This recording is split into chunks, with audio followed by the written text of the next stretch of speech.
Everyone, welcome to the class. आज हम discuss करने वाले हैं class 12th NCERT chapter 4 chemical kinetics के पेज नंबर 98 के इन टेक्स्ट क्वेश्चंस जो कि रेट ऑफ रिएक्शन से रिलेटेड है। यहाँ पर आपको सिर्फ 2 क्वेश्चंस दिए हुए हैं, हालांकि रेट ऑफ रिएक्शन से डिफरेंट टाइप ऑफ क्वेश्चंस बन सकते हैं। तो अगर आपको उनकी प्रैक्टिस करनी है तो आप पार्ट 2 देख सकते हैं, लिंक आपको डिस्क्रिप्शन बॉक्स में मिल जाएगा। स्टार्ट करते हैं। फर्स्ट क्वेश्चन है, फॉर द रिएक्शन, आपको एक रिएक्शन दी हुई है R2P, मतलब रिएक्टेंट से प्रोडक्ट एक इक्वेशन दी हुई है, रिएक्शन दी हुई है। The concentration of reactant changes from 0.03 molarity to 0.2 molarity. Okay, को इन्होंने बोला है कि जो रिएक्टेंट की कंसंट्रेशन है, मतलब जो R की कंसंट्रेशन है वो चेंज हुई है किससे, पहले वो थी मतलब 0.03 मोलैरिटी से चेंज होकर अब हो गई है 0.02 मोलैरिटी। ठीक है, ये चेंज है कंसंट्रेशन में। कितने टाइम में ये चेंज हुआ है, तो इस चेंज को होने में जो टाइम लगा है वो लगा है 25 मिनट्स। ओके, ठीक है। मैंने आपको बताया था कि जो आपकी कंसंट्रेशन है आप उसे मोल पर लीटर में भी ले सकते हैं या मोलैरिटी भी यूज़ कर सकते हैं। आपने सॉल्यूशन में ये पढ़ा होगा, तो वो कोई बहुत ज़्यादा मतलब टेंशन वाली बात नहीं है कि यहाँ पे मोलैरिटी क्यों इन्होंने यूज़ कर लिया है। मतलब है कि कंसंट्रेशन यहाँ पर आपको गिवन है। ठीक है, calculate the average rate of reaction using units of time both in minutes and second. Okay, आपको फाइंड आउट क्या करना है, आपको फाइंड आउट करना है rate of reaction, average rate of reaction. ठीक है, अब ये जो आपको average rate of reaction find out करना है, ये 2 टाइप से फाइंड आउट करना है। एक बार जब आप टाइम की यूनिट मिनट ही रखोगे और एक बार जब आप टाइम की यूनिट सेकेंड रखोगे। ठीक है, स्टार्ट करते हैं। आई होप क्वेश्चन आपको समझ में आ गया होगा।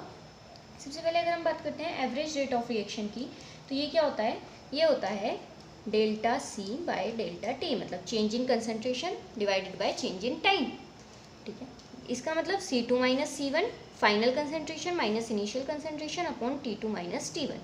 ठीक है, जब हम बात करते हैं रिएक्टेंट की, तब क्या होता है कि ये जो रेट होता है ये नेगेटिव में होता है। क्यों? क्योंकि जो रिएक्टेंट है उसकी कंसंट्रेशन डिक्रीज हो रही है, तो उसको बैलेंस आउट करने के लिए नेगेटिव में, और जब हम प्रोडक्ट की बात करते हैं तो पॉजिटिव में। तो अभी हम यहाँ पर ये देखने वाले हैं कि हमको जो बेसिकली कंसंट्रेशन दी हुई है हम वो कौन सी लें। मतलब आप इसको इस तरीके से एवरेज रेट को कैसे लिख सकते हो, delta RP by delta T, है ना, ये नेगेटिव में होगा क्योंकि रिएक्टेंट है। या फिर आप लिख सकते हो delta P by delta T, ये पॉजिटिव में होगा क्योंकि प्रोडक्ट की बात हो रही है। ठीक है, तो अब हम देख लेते हैं कि हमको डाटा किसका गिवन है। तो हमें पता है कि हमें ये जो डाटा गिवन है ये रिएक्टेंट के लिए गिवन है ना, तो हम कौन सा वाला फॉर्मूला यूज़ करेंगे, ये वाला। इसको यहाँ से हटा देती हूँ। ठीक है, तो हमें गिवन है, आप इसको इस तरीके से भी लिख सकते हो, is equal to minus R2 reactant की कंसंट्रेशन फाइनल और रिएक्टेंट की concentration initial divided by T2 minus T1। ठीक है, ओके। तो अभी और लिखने का तरीका है, आप किसी भी तरीके से लिख सकते हो। R2 फाइनल कंसंट्रेशन को कितनी दी हुई है, 0.02 माइनस इनिशियल 0.03। ठीक है, इस तरीके से ब्रैकेट और ब्रैकेट के बाहर नेगेटिव डिवाइडेड बाय टाइम में कितना चेंज है। उसने कहा है कि यहाँ से यहाँ तक होने में कितना टाइम लगा, 25 मिनट, यानी कि टाइम में कितना चेंज हुआ, 25 मिनट का ओवरऑल चेंज हुआ। ठीक है, 25। ये किस में गिवन है, मोलैरिटी में, डिवाइडेड बाय ये किस में लिया है हमने, मिनट में। ठीक, ओके, इज इक्वल टू 0.02 में से 0.03 माइनस करेंगे तो क्या होगा, माइनस, ये बचेगा माइनस का 0.01, क्योंकि 3 बड़ा है 2 से और यहाँ पर 2 पॉइंट के बाद 2 डिजिट हैं, तो 0.01 डिवाइडेड बाय 25, और ये है किसमें, मोलैरिटी पर मिनट। ठीक है, ओके, माइनस माइनस प्लस हो जाएगा। 0.01 अगर मैं यहाँ से पॉइंट हटाती हूँ तो ये पॉइंट के बाद 2 डिजिट थी ना, तो 2 जीरोस नीचे आ जाएंगी, तो 1/25 और 100। ये 100 किस वजह से आया, 2 जीरोस, क्योंकि हमने यहाँ से पॉइंट हटाया है। ठीक है, अभी मुझे पता है कि 25 से भी जब मैं 1 को डिवाइड करूँगी, चलो इसे छोड़ देते हैं, यूनिट क्या है, मोल पर मिनट, तो अभी मैं इसको ऐसे लिख सकती हूँ। ठीक है, अब जब 25 से 1 को डिवाइड करोगे तो कितने टाइम्स जाएगा, आपको यहाँ पर पॉइंट्स लगाने पड़ेंगे, या फिर इसको और सिंप्लीफाई करने के लिए हमें पता है कि 25 से 1 तो छोटा है, लेकिन अगर हम इसमें 100 की मल्टीप्लाई कर दें ऊपर भी और 100 की मल्टीप्लाई कर दें नीचे भी, हमने बैलेंस कर लिया, ऊपर नीचे दोनों तरफ मल्टीप्लाई किया भी, ये कितना हो गया, ये हो गया 1 × 100 यानी कि 100। जैसे ही 25 से 100 जाएगा कितने टाइम जाएगा, 4 टाइम्स, है ना, 25 4 = 100, और नीचे अब जीरोस कितनी हो गई, 1 2 3 4, 10 की पावर कितनी हो गई, 4 हो गई। ये नीचे है, डिवाइड में डिनोमिनेटर में, तो जब ये ऊपर जाएगा तो ये 10 की पावर क्या हो जाएगी, -4। ये किस में है, मोलैरिटी पर मिनट। ठीक है, आई होप इतना क्लियर हो गया होगा। तो ये हो गया आपका फर्स्ट वाले का आंसर जब हमें आर एवरेज निकालना था मिनट्स में। अब सेकंड में हमको क्या बोला है कि अभी हमको आर एवरेज फाइंड आउट करना है सेकंड्स में भी, ठीक। तो बस यहीं से ही हमारा आ जाएगा, ये देखो आर एवरेज क्या है 4 × 10⁻⁻⁴ मोलैरिटी पर मिनट, ठीक है। अभी हमें मिनट को कन्वर्ट करना है सेकंड में, तो 4 × 10⁻⁻⁴ ऐसे ही रहने वाला है डिवाइडेड बाय 1 मिनट में कितने सेकंड होते हैं 60 सेकंड्स, है ना। तो 60 भाई ये क्या है, इसका मतलब क्या हुआ 1 मिनट ही हुआ ना डिवाइड में। अब 1 की जगह मैं क्या करूँ 1 × 60 कर दूँ, तो जैसे मैंने 60 किया तो ये मिनट किस में कन्वर्ट हो गया सेकंड में, ठीक है। इज इक्वल टू जब हम इस तरीके से लिखते हैं ना तो हमें कन्वर्सेशन में भी इजी होता है, मतलब कन्वर्ट करना इजी हो जाता है और यूनिट्स में कन्फ्यूज़न नहीं होता है ना। तो इस तरीके से आप यूनिट्स लिखोगे तो आपको इजी पड़ेगा। तो ये क्या हो गया 1 × 60 और 4 × 10⁻⁻⁴। फिर वही दिक्कत कि 4 जो है वो 60 से छोटा है, जब आप डिवाइड करोगे तो पॉइंट्स में आएगा। तो उसको आप सॉल्व करने के लिए क्या कर सकते हो, ऊपर नीचे 100 से मल्टीप्लाई कर लो। 100 सफिशियंट है ना, 60 से बड़ा हो जाएगा 400। अगर आप यहाँ पे 10 से करते हो तो 40, वो अभी भी 60 से छोटा रहेगा, इसलिए हमने किससे की 100 से, ठीक है।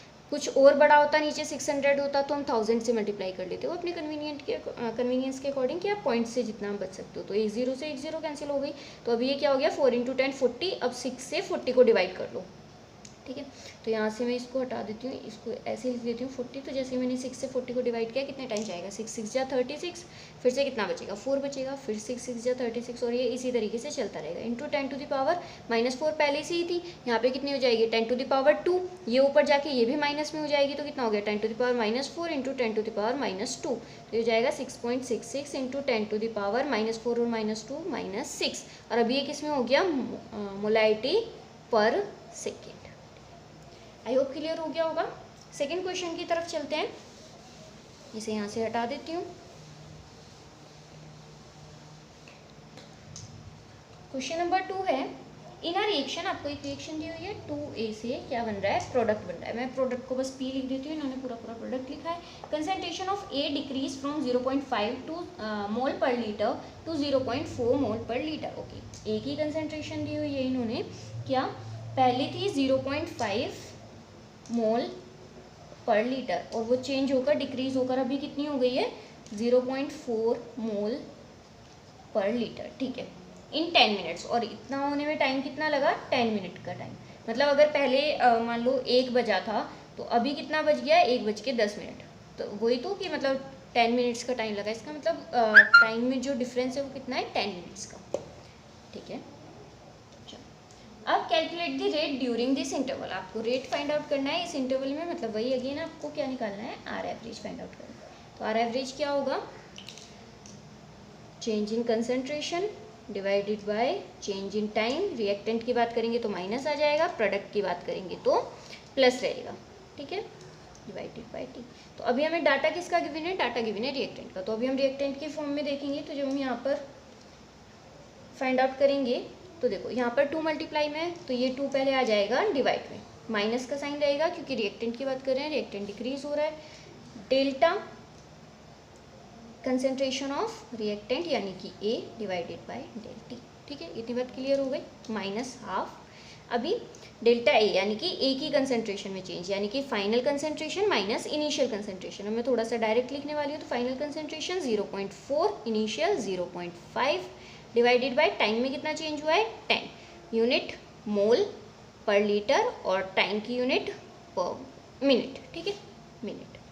ओके, अभी इसको सॉल्व कर लेते हैं। -12 इंटू 0.4 और 0.5 माइनस करेंगे तो 0.1 बचेगा, और क्योंकि माइनस वाला बड़ा है तो यहाँ पर माइनस का साइन आ जाएगा, डिवाइडेड बाय 10 मोल पर लीटर पर मिनट, ठीक है, is equal to minus minus हो जाएगा प्लस, ठीक।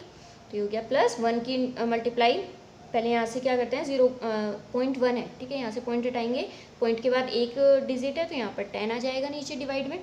अब 1 × 1 1 हो जाएगा, डिवाइडेड बाय 2 × 10 × 10 10 की पावर 2, ठीक है। 2 से अभी अगेन 1 को डिवाइड करेंगे तो पॉइंट में आएगा, तो मैं क्या करती हूँ 10 से मल्टीप्लाई कर देती हूँ। 10 से क्योंकि ये ऊपर 1 × 10 10 हो जाएगा, 10 को 2 से डिवाइड, 10 जो है वो 2 से बड़ा है तो 10 से मल्टीप्लाई करना सफिशिएंट है, यहाँ पे 100 से मल्टीप्लाई करने की ज़रूरत नहीं, ठीक है।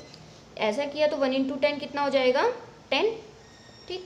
2 से 10 को डिवाइड किया, कितने टाइम जाएगा, 5 टाइम्स इंटू, यहाँ पे 10 की पावर 2 थी, एक 10 ये हो गया तो 10 की पावर 3 हो गई, ऊपर लेके जाएंगे तो 10 की पावर -3 मोल पर लीटर पर मिनट। ये हो गई आपकी डिस्टेंस। आई होप आपको क्वेश्चन समझ में आए हो। इसके बाद भी अगर आपको क्वेरी रह जाती है तो आप मुझे कमेंट बॉक्स में बता सकते हैं। अगर आपको कोई सजेशन देना है वो भी आप कमेंट बॉक्स में बता सकते हैं। Thank you for watching.